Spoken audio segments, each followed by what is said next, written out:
Imagine going back in time across vast stretches of time, a tapestry woven with the strands of evolution.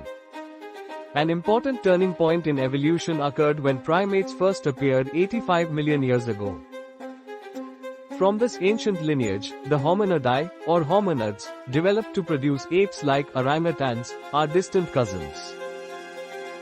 About 8.5 million years ago, there was another notable divergence.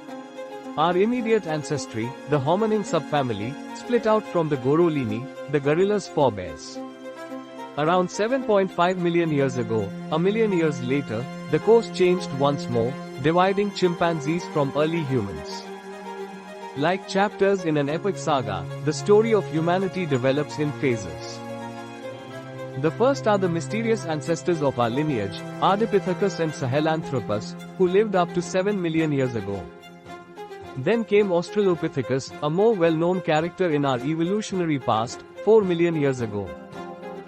The evolution of Paranthropus approximately 2.7 million years ago added to the intricacy of the human ancestry. The genus Homo then emerged 1.8 million years ago. Although Homo habilis employed crude stone tools, their brains were similar to those of chimpanzees. Due to their superior intelligence and fire skills, Homo augusta and the fabled Homo erectus later had an impact on their surroundings.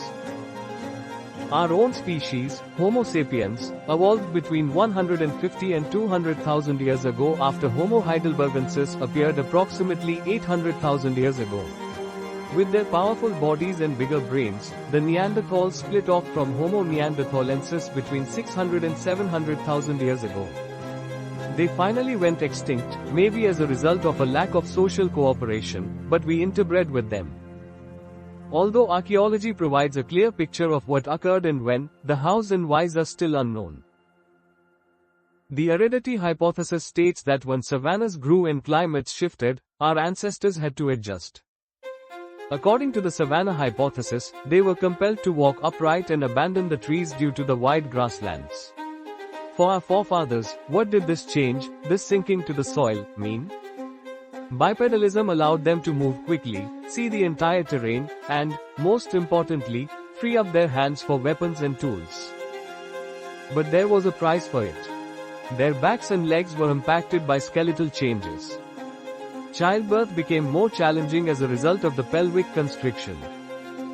Reduced gestation times led to more delicate babies who needed more time to be cared for.